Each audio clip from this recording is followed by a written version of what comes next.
Hey guys, how's it going? It's Harold here. Hope you guys are doing well. You can also call me Firdaus. It's my Muslim name. And I would like to wish all my dear brothers and sisters in Islam, Assalamu alaikum rahmatullahi wa barakatuh. So today why I'm sharing this video is because I've seen a lot of Muslims who have just newly embraced the religion, shared their stories online, and I was really inspired to share my story as well. And I hope that through my sharing, many reverts or converts out there will also share their story. I hope that for those who are also looking at the religion through my stories will also come to see the beauty of Islam. So how I came to embrace Islam. I was baptized when I was a little boy. My parents brought me to church and I've been going to church till I was 20 years old. At that point in time, I felt that that was the path until I went to Australia and I started studying about philosophy, and I started to question a lot of things about life, the meaning of life, why we're here. It basically got me to look deeper into myself and to understand why did I choose to follow Christianity at a point of time. Why did I choose to believe in a God even? And I thought to myself that maybe this is all, a creation of man, that we came up with this idea of needing a supreme being to define things in life, to help us get some sense of security. And I didn't believe in God. I decided to live life based on my terms, and I live my life to the fullest. I just believe in a simple philosophy that as long as I'm kind to others and I'm happy, they're happy, I will then just attract positivity in my life and I can live a happier, fulfilling life. Of course, that did not turn out how I wanted it to be. So I was having a lot of fun in Australia, and until one day I got a call from my parents saying that my grandma passed away, and that got me thinking, what if there's really a God? Because as much as I wanted to bring positivity into the world and also to be happy, there are some things in life that you can't control. And that got me thinking, who is in control of death? And I realized that no matter how much I want to control my destiny in life, there's always something that I can't control, and death is one of those things. And I was really sad because my grandma was really special to me, and I was like thinking, why did God take her away from me? Why wasn't I given a chance to say goodbye? I was all the way in Australia and I had to fly all the way back for the funeral. So that got me thinking, that there has to be someone more powerful than death. And that is where I started to think there's a God. I didn't want a religion to tell me at that time who God was. I thought that all religions are just human constructs, like people created religions to feel that they need some form of moral code or security in life. But then the incident with my grandmother got me thinking that there is God, and I became agnostic. Fast forward to the time after I graduated, I came back to Singapore and I was working. As much as I didn't have a religion, money was like a religion for me. I was chasing money, trying to earn every penny, and somehow God brought this lady into my life. And she shared with me a bit about Islam and how beautiful the religion is, and I should give it a chance to find out more. She's quite an attractive girl, so I wanted to get to know her better. And so I thought, okay, why not, just give it a shot and learn more about the religion, and maybe I can get her to see from my point of view how the religion is flawed. That was how arrogant I was. So I went to Darul Akam, which is the Muslims Converts Center in Singapore, and I was given a basic introduction to Islam. And during that time, the girl that I was dating, she basically told me to write down any questions that I have and to ask the teacher at the end of the class all my questions, and he would be the best person to advise me. So I wrote it down, I gave it a shot. At that time, the teacher was Ustad Saiful Rahman. He was very logical, he was rational. He gave me really logical reasons. I was expecting something else. I was expecting something like just believe. Close your eyes and believe and have faith, something like that. But it wasn't like that. it really made sense to me. But I didn't want to immediately embrace Islam. There's a lot of changes that I had to make, like lifestyle. I had to fast during the month of Ramadan. I have to only eat food that is halal. And I asked myself I should just do more of my research and find out more. So I went for more classes and asked more questions. Before I began my journey to discover more about Islam, I told this girl that I was dating that if this does not turn out well, I hope we still can be friends. But I will let you know as soon as possible. I don't want to keep you waiting for me. And I hope that, you'll understand if I don't think the religion suits me. So she said, yeah, she totally understands. But she said I should give my 100% to go find out more about the religion, to ask all my questions, to come with a humble heart, and to truly want to find out about the meaning of life, truth. And I think, yeah, that is what I've been searching for my whole life. I wanted to know what is the meaning of life, why we're here, the purpose and everything. So then the month of Ramadan came. It's the fasting month for the Muslims. And I thought, okay, since if I ever want to know this lifestyle is going to suit me, I should really give fasting a shot. Maybe if I give up halfway, and then that's it, I won't waste time and I can just tell her we should go our own way, but we can be friends. So I tried to fast, and surprisingly, I did the whole 30 days of fasting. And somewhere nearing the end of Ramadan, I had a dream. This is really actually the turning point. I dreamt that I was walking towards someone who seated in the middle of the living room along a hallway. I was walking towards him, and he was sitting there patiently smiling. He had this radiant light. I could tell that, he's just a person and a kind soul. And he was just smiling at me directly, and he said, "Brother, when are you going to be part of the family?" And I woke up. Initially I thought, this been studying too much about the religion, I might be getting my head too far in that it's probably acting out in my dreams. But on the same day, I had a friend call me out for dinner.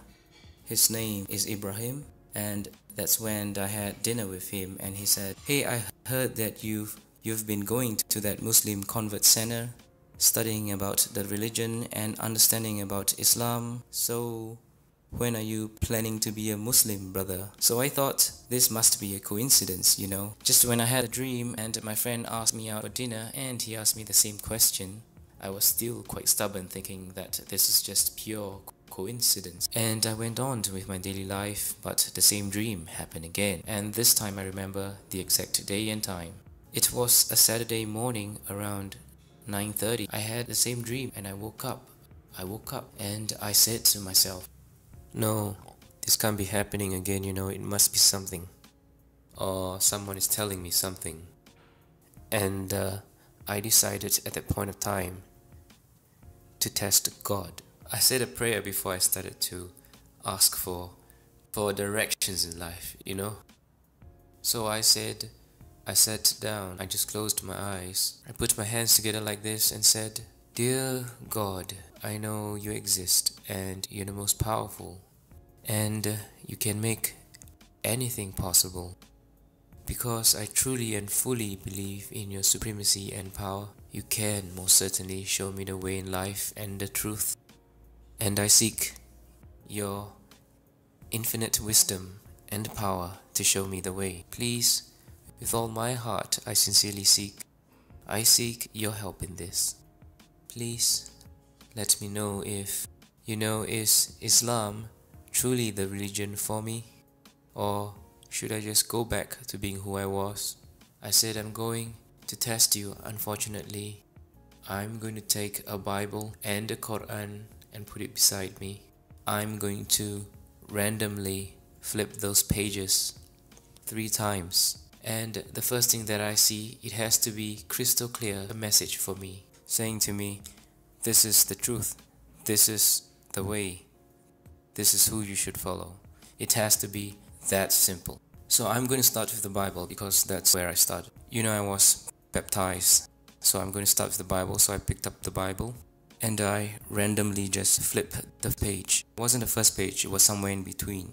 And it just did not tell me a very clear picture. I had to decipher and to read everything in between and come to a conclusion and all. I said, okay, this is not what I want. I want something clear, like this is it. So I closed the book and I randomly flip the next page, like somewhere in between, a few more pages down. It's totally random. And again, I did not see an answer. So I did 3 times. 3 times and I wasn't given an answer. I put the book aside and you know what? It's time to give the Quran a chance to tell me. Next thing I did was I randomly closed my eyes and opened the book. And the first thing I saw was this verse from Surah Al-Hajj, verse 54. أعوذ بالله من الشيطان الرجيم بسم الله الرحمن الرحيم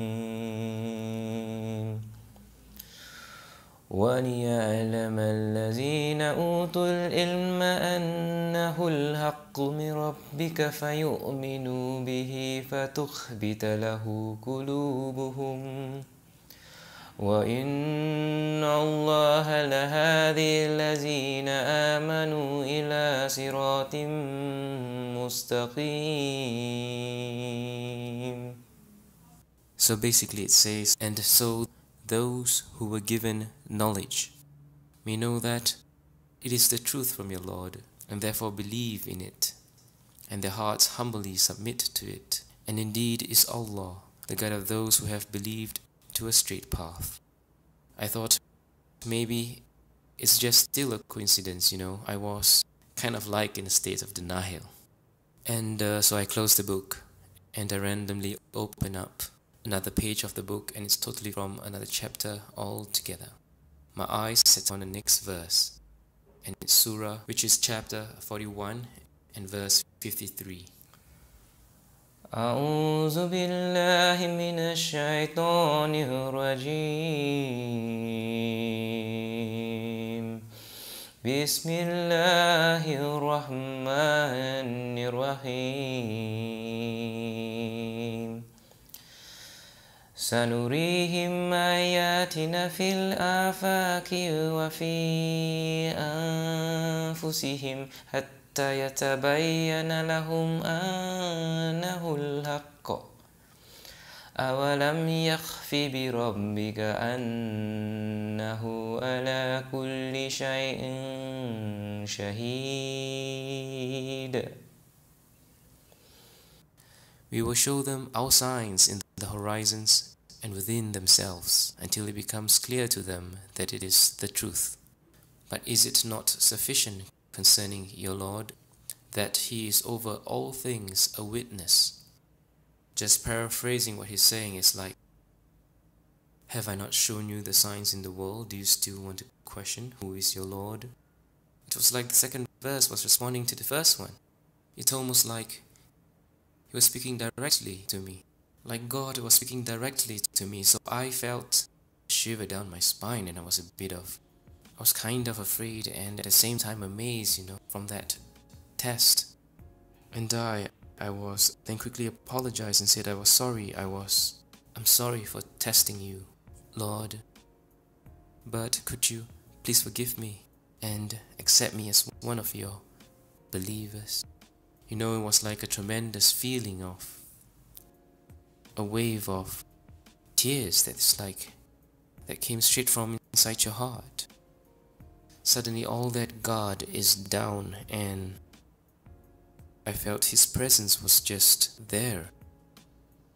And it was there all along. And so I said, I can't deny now that I've been shown the truth. I have to take a step forward, So I called Darul Akam and said, how do I become a Muslim? Please tell me. And they said, you have to first register an interest to take the Shahada, and then there's a date planned for you. and there will be an official person to do the registration, and it was a month later, and it was 2nd of November 2014. So that was the day that I took my Shahada, and it was amazing. The feeling was really amazing.